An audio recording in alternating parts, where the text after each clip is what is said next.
Good morning बच्चों। आज हम जीके में लर्न करने वाले हैं प्रोफाइल ऑफ लता मंगेशकर। हम लता मंगेशकर जी की प्रोफाइल लर्न करने वाले हैं। तो बच्चों स्टार्ट करते हैं और लता मंगेशकर जी की प्रोफाइल लर्न करते हैं। देखिए, लता मंगेशकर भारत की सबसे लोकप्रिय और आदरणीय गायिका हैं। लता मंगेशकर भारत की सबसे लोकप्रिय और आदरणीय गायिका हैं। इनका जन्म 28 सितंबर 1929 को मध्य प्रदेश के इंदौर शहर में हुआ था। इनका जन्म 28 सितंबर 1929 को मध्य प्रदेश के इंदौर शहर में हुआ था। लता मंगेशकर भारत की सबसे लोकप्रिय और आदरणीय गायिका हैं। इनका जन्म 28 सितंबर 1929 को मध्य प्रदेश के इंदौर शहर में हुआ था। बचपन में इनका नाम हेमा था। फिर बाद में लता रखा गया। बचपन में इनका नाम हेमा था, फिर बाद में लता रखा गया। इनके पिता श्री दीनानाथ मंगेशकर रंगमंच के कलाकार और गायक थे। इनके पिता श्री दीनानाथ मंगेशकर रंगमंच के कलाकार और गायक थे। तो स्टार्ट से बोलती हूँ मैं फिर से। लता मंगेशकर भारत की सबसे लोकप्रिय और आदरणीय गायिका हैं। इनका जन्म 28 सितंबर 1929 को मध्य प्रदेश के इंदौर शहर में हुआ था। बचपन में इनका नाम हेमा था, फिर बाद में लता रखा गया। इनके पिता श्री दीनानाथ मंगेशकर रंगमंच के कलाकार और गायक थे। इनकी माता का नाम शेवंती मंगेशकर था। 5 वर्ष की उम्र से ही ये अपने पिता के साथ अभिनय करने लगी। 5 वर्ष की उम्र से ही ये अपने पिता के साथ अभिनय करने लगी। 7 वर्ष की उम्र में इनका परिवार महाराष्ट्र में आकर बस गया। 7 वर्ष की उम्र में इनका परिवार महाराष्ट्र में आकर बस गया। लता जी बचपन से ही एक गायक बनना चाहती थी, लेकिन उनके पिता नहीं चाहते थे कि वह फिल्मों में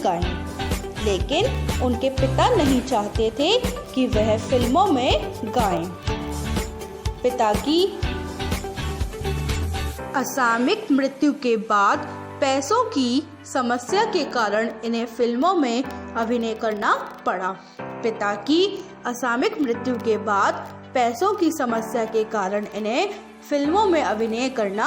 पड़ा। ओके, आगे बढ़े। देखिए, धीरे धीरे वह अभिनय के साथ फिल्मों में गाने भी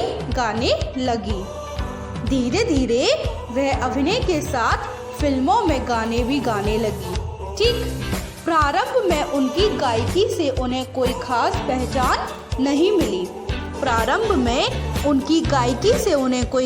पहचान नहीं मिली, लेकिन एक फिल्म महल में उनका गाना आने वाला काफी हिट हुआ और इसके बाद उन्हें गाने के अनेकों अवसर मिलने लगे। लेकिन एक फिल्म महल में उनका गाना आने वाला काफी हिट हुआ और इसके बाद इन्हें गाने के अनेकों अवसर मिलने लगे। लता जी अपनी पूरी मेहनत से गाती रही और दौलत, शोहरत, मान, सम्मान सब कुछ उनके पीछे चलता रहा। लता जी अपनी पूरी मेहनत से गाती रही और दौलत, शोहरत, मान, सम्मान सब कुछ उनके पीछे चलने लगा। ढेरों पुरस्कार और उपलब्धियां उनके हिस्से में आईं। ढेरों पुरस्कार और उपलब्धियां उनके हिस्से में आईं। उनके साथ गाने वाली सभी गायक उनसे बहुत पीछे रह गईं। उनके साथ गाने वाली सभी गायक उनसे बहुत पीछे रह गईं। लता जी की मधुर और दिल को छू लेने वाली आवाज की पूरी दुनिया दीवानी हो गई। लता जी की मधुर और दिल को छू लेने वाली आवाज की पूरी दुनिया दीवानी हो गई। अमेरिका के वैज्ञानिकों ने इनकी आवाज के बारे में कहा है कि इतनी सुरीली आवाज ना कभी थी ना कभी होगी। अमेरिका के वैज्ञानिकों ने इनकी आवाज के बारे में कहा है कि इतनी सुरीली आवाज ना कभी थी ना कभी होगी। इनके बारे में कहा जाता है कि ये हमेशा नंगे पांव गाना गाती हैं। इनके बारे में कहा जाता है कि ये हमेशा नंगे पांव गाना गाती हैं।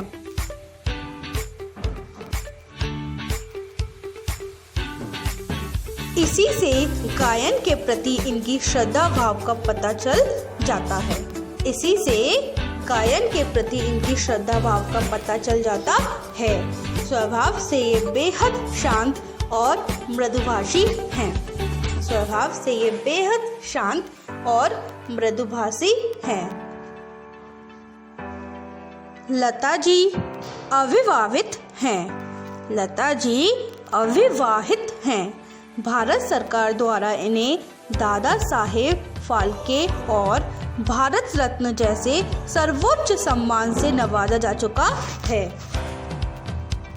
भारत सरकार द्वारा इन्हें दादा साहेब फाल्के और भारत रत्न जैसे सर्वोच्च सम्मान से नवाजा जा चुका है। इन्हें स्वर कोकिला के नाम से भी जाना जाता है। इन्हें स्वर कोकिला के नाम से भी जाना जाता है। लता जी एक ऐसी दिव्य चरित्र हैं जिनके समान युगों तक भी शायद ही कोई होगा। लता जी एक ऐसी दिव्य चरित्र हैं जिनके समान युगों तक भी शायद ही कोई होगा। हम सभी को उन पर बेहद गर्व है। हम सभी को उन पर बेहद गर्व है। तो बच्चों, ये थी हमारी प्रोफाइल लता मंगेशकर जी की। अब ये प्रोफाइल होती है पूरी। अब मैं आपको एक बार फिर से पूरी प्रोफाइल बोलकर सुना देती हूँ। ठीक।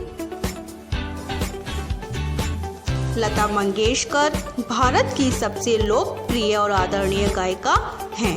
इनका जन्म 28 सितंबर 1929 को मध्य प्रदेश के इंदौर शहर में हुआ था। बचपन में इनका नाम हेमा था, फिर बाद में लता रखा गया। इनके पिता श्री दीनानाथ मंगेशकर रंगमंच के कलाकार और गायक थे। इनकी माता का नाम शेवंती मंगेशकर था। 5 वर्ष की उम्र से ही ये अपने पिता के साथ अभिनय करने लगी। 7 वर्ष की उम्र में इनका परिवार महाराष्ट्र में आकर बस गया। लता जी बचपन से ही एक गायक बनना चाहती थी, लेकिन उनके पिता नहीं चाहते थे कि वे फिल्मों में गाएं। पिताजी की असामयिक मृत्यु के बाद पैसों की समस्या के कारण इन्हें फिल्मों में अभिनय करना पड़ा। धीरे धीरे वह अभिनय के साथ फिल्मों में गाने भी गाने लगी। प्रारंभ में उनकी गायकी से उन्हें कोई खास पहचान नहीं मिली, लेकिन एक फिल्म महल में उनका गाना आएगा आने वाला काफ़ी हिट हुआ और इसके बाद उन्हें गाने के अनेकों अवसर मिलने लगे। लता जी अपनी पूरी मेहनत से गाती रहीं और दौलत, शोहरत, मान, सम्मान सब कुछ उनके पीछे चलता रहा। ढेरों पुरस्कार और उपलब्धियां उनके हिस्से में आईं। उनके साथ गाने वाले सभी गायक उनसे बहुत पीछे रह गए। लता जी की मधुर और दिल को छू लेने वाली आवाज़ की पूरी दुनिया दीवानी हो गई। अमेरिका के वैज्ञानिकों ने इनकी आवाज़ के बारे में कहा है कि इतनी सुरीली आवाज़ ना कभी थी ना कभी होगी। इनके बारे में कहा जाता है कि ये हमेशा नंगे पांव गाना गाती हैं। इसी से गायन के प्रति इनकी श्रद्धा भाव का पता चल जाता है। स्वभाव से ये बेहद शांत और मृदुभाषी हैं। लता जी अविवाहित हैं। भारत सरकार द्वारा इन्हें दादा साहेब फाल्के और भारत रत्न जैसे सर्वोच्च सम्मान से नवाजा जा चुका है। इन्हें स्वर कोकिला के नाम से भी जाना जाता है। लता जी एक ऐसी दिव्य चरित्र हैं जिनके समान युगों तक भी शायद ही कोई होगा। हम सभी को उन पर बेहद गर्व है। तो बच्चों, ये थी हमारी प्रोफाइल लता मंगेशकर जी की। तो यहीं पर ये प्रोफाइल होती है कंप्लीट। तो अब आपको होमवर्क में क्या करना है? आपको होमवर्क में ये पूरी प्रोफाइल अच्छे से लर्न करनी है। ओके, अब मैं आपको मिलूंगी अपनी अगली वीडियो में। जब तक के लिए गुड बाय।